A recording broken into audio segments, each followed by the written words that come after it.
Assalamualaikum warahmatullahi wabarakatuh. Bismillah, alhamdulillah, wassalatu wassalamu ala rasulillah wa ala alihi wa sahbihi wa mawala wala haula wala quwata illa billah, amma ba'd.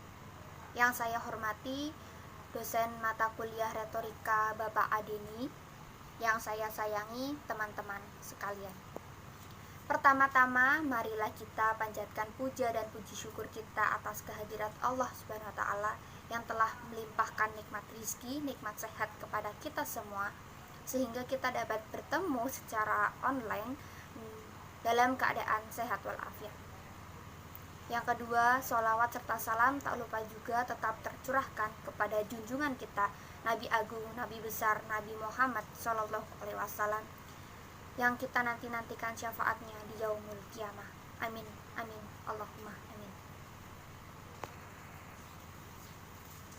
Seperti yang kita tahu, manusia itu merupakan makhluk sosial, di mana makhluk sosial ini tidak bisa hidup tanpa bantuan orang lain.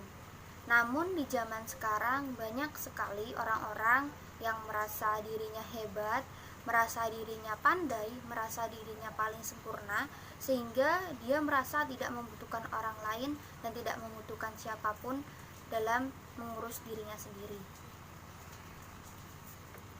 Apalagi di zaman sekarang, istilah kemandirian terus digaung-gaungkan oleh banyak orang, terutama oleh banyak perempuan, di mana perempuan ini terhimpit kondisi atau terhimpit situasi yang mana mengharuskan dirinya harus mandiri, harus berdiri sendiri di kakinya. Oleh sebab itulah, mandiri seringkali disalahartikan oleh banyak perempuan. Mandiri bukan berarti bisa sendiri, mandiri bukan berarti tidak membutuhkan orang lain, tetapi mandiri adalah sebuah pertanggungjawaban kita terhadap diri kita sendiri.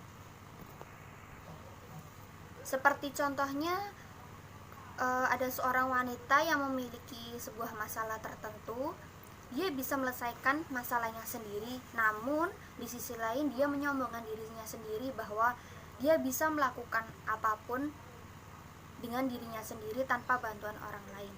Kemandirian di sini memang benar, mandiri itu bertanggung jawab atas dirinya sendiri. Wanita ini benar bisa menyelesaikan masalahnya sendiri.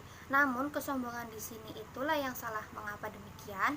Karena sejatinya manusia itu merupakan makhluk sosial yang tidak bisa lepas dari interaksi alam, lingkungan maupun sekitarnya. Bisa saja si wanita ini menyelesaikan masalahnya mungkin karena melihat situasi dan kondisi sebelumnya, memiliki masalah yang serupa di tempo lalu, atau bisa juga si wanita ini belajar dari orang-orang di sekitarnya. Perlu kita akui juga bahwa bersosialisasi sekarang sangatlah kurang. Mengapa demikian? Seperti contohnya banyak sekali anak-anak remaja yang berkumpul dengan teman sebaya mereka, namun banyak sekali juga yang berkumpul tapi menggunakan gadget masing-masing, posting sana sini, selfie sana sini, ingin memperlihatkan bahwa inilah kehidupan saya yang bahagia, namun pada kenyataannya tidak demikian. Oleh sebab itulah, sosialisasi di sini perlu diperhatikan lebih dahulu.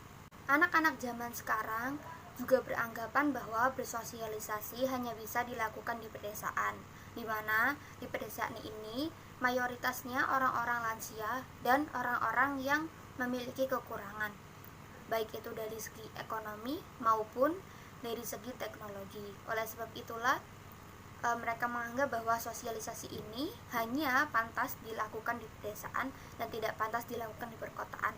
Namun anggapan ini seakan keliru bahwa bersosialisasi itu bisa dilakukan dimanapun, kapanpun, dan oleh siapapun.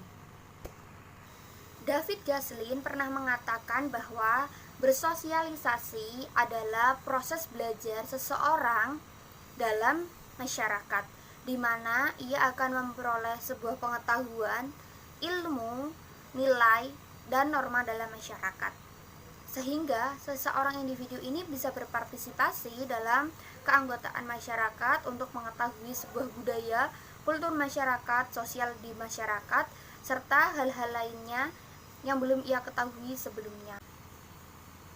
Bagaimana seseorang bisa mendapat nilai bagus jika ia tidak mau belajar?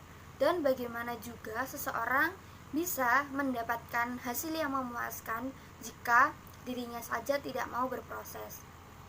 Maka pepatah ini sering kali dikatakan oleh banyak orang bahwa usaha tidak pernah mengkhianati hasil.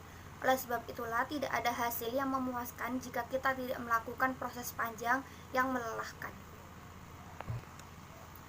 Oleh sebab itu, bersosialisasi sangatlah penting.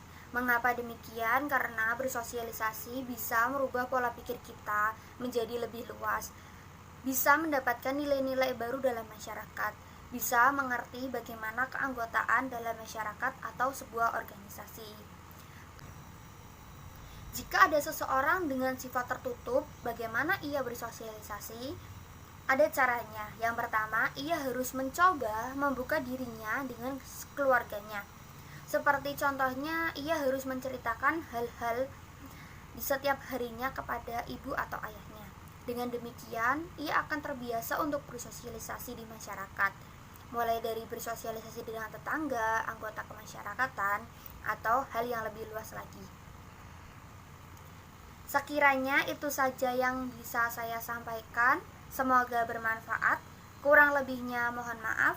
Wabillahi taufik wal hidayah. Wassalamualaikum warahmatullahi wabarakatuh.